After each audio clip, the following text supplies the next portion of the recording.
नमस्कार, मैं हूं विशाल यादव। लोकतंत्र पर हमला कर रहा है चुनाव आयोग। ममता बनर्जी ने ज्ञानेश कुमार को लिखी है चिट्ठी। लोगों के मताधिकार छीनने को लेकर ममता बनर्जी फायर हो गई हैं। दोस्तों, हम सभी लोगों को मालूम है कि अभी हाल ही में टीएमसी सांसद अभिषेक बनर्जी ने ज्ञानेश कुमार संग मीटिंग की और मीटिंग के दौरान ज्ञानेश कुमार और अभिषेक बनर्जी के बीच तू मैं हो गई। यहां तक कि ज्ञानेश कुमार टीएमसी सांसद के सामने उंगली उठा उठा कर बात कर रहे थे, जिसको लेकर के टीएमसी सांसद ने ज्ञानेश कुमार की औकात दिखा दी और कहा कि तुम नॉमिनेटेड हो, यानी तुम्हें मोदी शाह ने चुना है, तुम नॉमिनेटेड हो, लेकिन मुझे जनता ने चुना है, मैं सांसद हूं, औकात में रहकर बात कीजिए। यानी कि ज्ञानेश कुमार की हेकड़ी को टीएमसी सांसद अभिषेक बनर्जी ने यहां पर तोड़ दिया, अहंकार को तोड़ दिया और जनता की ताकत दिखा दी। दोस्तों, अब इसी मामले को लेकर के ममता बनर्जी फायर हो गई हैं और ज्ञानेश कुमार को चिट्ठी भी ममता बनर्जी ने लिखा है। और चिट्ठी में क्या लिखा है ममता बनर्जी ने, वो देखिए। यहां पर लिखा भी है, हिंदुस्तान अखबार में खबर भी छपी है, लिखा है लोकतंत्र पर हमला, ममता बनर्जी का मुख्य चुनाव आयुक्त ज्ञानेश कुमार को लेटर, कहा तुरंत रोको एसआईआर। अब गौर से इस खबर को देखिएगा। ममता बनर्जी ने ज्ञानेश कुमार को चिट्ठी लिखी और चिट्ठी में ममता बनर्जी ने कहा कि बंगाल में एसआईआर को रोको। वैसे मांग की जा रही है कि पूरे देश में एसआईआर को रोक दिया जाए। एसआईआर से बड़े पैमाने पर मतदाताओं के नाम काटे जा रहे हैं, लोगों के मौलिक अधिकारों का हनन किया जा रहा है, इसीलिए सबसे पहले एसआईआर को रोको, ममता बनर्जी ने चिट्ठी में लिखा है। देखिए, लिखा है सीईसी ज्ञानेश कुमार को लिखे लेटर में मुख्यमंत्री ममता बनर्जी ने दावा किया कि एसआईआर प्रक्रिया में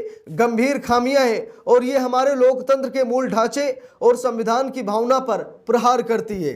पश्चिम बंगाल की मुख्यमंत्री ममता बनर्जी ने मुख्य निर्वाचन आयुक्त सीईसी ज्ञानेश कुमार को पत्र लिखकर राज्य में जारी मतदाता सूची के विशेष गहन पुनरीक्षण यानी एसआईआर को तुरंत रोकने का आग्रह किया है और चेतावनी दी है कि इससे बड़े पैमाने पर मतदाताओं के मताधिकार का हनन हो सकता है तथा भारतीय लोकतंत्र की नींव को अपूरणीय क्षति पहुंच सकती है। 3 जनवरी को मुख्य निर्वाचन आयुक्त को लिखे पत्र में बनर्जी ने राज्य में एसआईआर में कथित अनियमितताओं, प्रक्रियागत उल्लंघनों और प्रशासनिक खामियों पर गंभीर चिंता भी जताई और कहा कि यह प्रक्रिया अनियोजित, अपर्याप्त तैयारी और आनन फानन में की गई है। अब ममता बनर्जी ने चिट्ठी में सब कुछ लिखा है कि यह प्रक्रिया सही नहीं है, आनन फानन में किया जा रहा है, लोकतंत्र पर यह हमला है, मताधिकार को यहां पर हनन किया जा रहा है, उसे नष्ट किया जा रहा है, ये लोगों के मौलिक अधिकार पर सीधा हमला है। एसआईआर तुरंत रोको, ममता बनर्जी ने ज्ञानेश कुमार से कहा।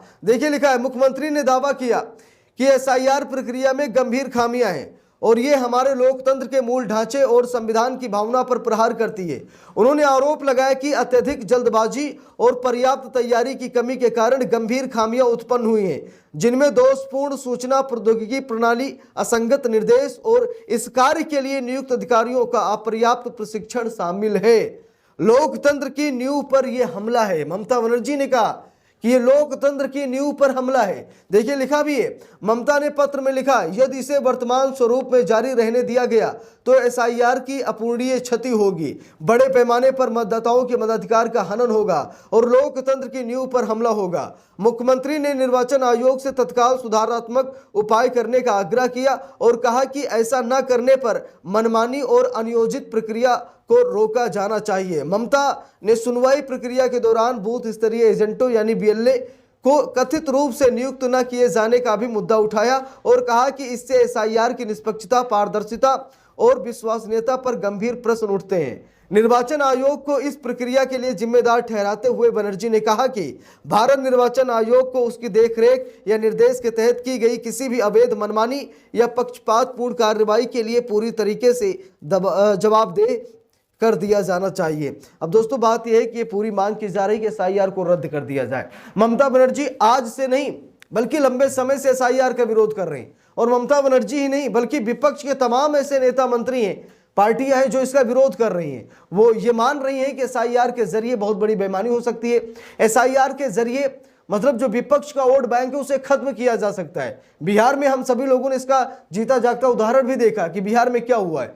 बिहार में एक तरफा माहौल था महागठबंधन का, लेकिन क्या हुआ, महागठबंधन धराशायी हुआ और भाजपा गठबंधन पूर्ण बहुमत की सरकार बना ले गया। यानी कि मोदी की अपेक्षाओं से ज्यादा मोदी जी को वोट मिल गए।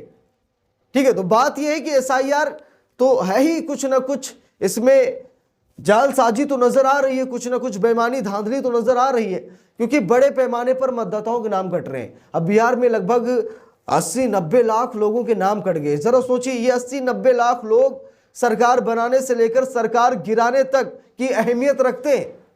ये 80-90 लाख कम नहीं होते हैं, लेकिन बिहार में ऐसा ही किया गया। उत्तर प्रदेश में भी खबर आ रही कि 3 करोड़ मतदाताओं के नाम काट दिए गए। जरा गौर समझिएगा, उत्तर प्रदेश में 3 करोड़ मतदाताओं के नाम। बंगाल में ममता बनर्जी की सीट से, जिस सीट से ममता बनर्जी चुनाव लड़ती हैं, उस सीट पर खबर आ रही है लगभग 50 से 55 लाख वोटरों को प्रभावित किया जा रहा है। ऐसी रिपोर्ट सामने आ रही है। तो आप सभी लोग अंदाजा लगा सकते हैं कि कितने बड़े लेवल पर यहां पर धांधली चल रही है। एसआईआर के नाम पर कितनी बड़ी गुंडागर्दी चल रही है। एसआईआर के नाम पर इतना बड़ा तांडव हो रहा है, अब क्या ही बताया जाए। ठीक है, लेकिन फिर भी ममता बनर्जी पूरी कोशिश कर रही है कि जितनी जल्दी हो सके एसआईआर को रद्द कर दिया जाए और एसआईआर को पूरी तरीके से समाप्त कर दिया जाए। अगर एसआईआर कराना ही है चुनाव आयोग को, तो इसको लेकर जो बीएलओ है उनको ट्रेंड किया जाए, पर्याप्त समय दिया जाए, आनन फानन में कोई काम ना किया जाए। ममता बनर्जी का ऐसा मानना है, लेकिन चुनाव आयोग सारी चीजें आनन फानन में कर रहा है, समय सीमा बहुत कम दे रहा है और जबरदस्त तरीके से फर्जीवाड़ा हो रहा है एसआईआर के नाम पर। हम सभी लोग देख रहे हैं, इसमें कोई कहने वाली बात नहीं है। अब किसने सही फॉर्म भरा, किसने गलत भरा, पता ही नहीं है। बीएलओ को खुद जानकारी नहीं है। वो फॉर्म सबमिट कर रहे हैं, उसे अपलोड करेंगे, हो सकता है चुनाव आयोग उसको रिजेक्ट कर दे, यानी कि मतदाता का मताधिकार ही छीन लिया जाए। तो एक हिसाब से ये सही भी नहीं है एसआईआर, क्योंकि इतनी जल्दबाजी में किया जा रहा है। बाकायदा ट्रेनिंग होनी चाहिए थी, समय दिया जाना चाहिए था, चुनाव आयोग को प्रचार करना चाहिए था, उसके बाद चुनाव आयोग को ऐसी घटना को अंजाम देना चाहिए था। लेकिन चुनाव आयोग ने झट से लागू कर दिया पूरे देश में। बिहार में कराया, पूरे देश में चुनाव आयोग एसआईआर करा रहा है, जिसको लेकर टीएमसी सबसे ज्यादा फायर है। क्योंकि जिस तरीके से बिहार में इन लोगों ने सरकार बनाई है, डर ममता बनर्जी को भी है कि कहीं बंगाल में सरकार ना बना ले।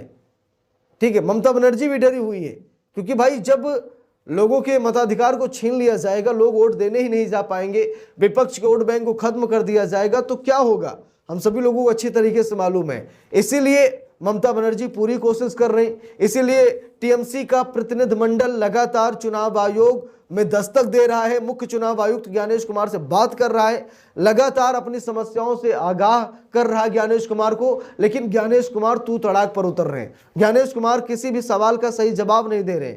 ज्ञानेश कुमार घुमा फिरा कर बात कर रहे हैं, उल्टा टीएमसी सांसदों को ही एक हिसाब से चुनौती धमकी दे रहे हैं, उंगली उठा उठा कर बात कर रहे हैं, तू तड़ाक कर रहे हैं।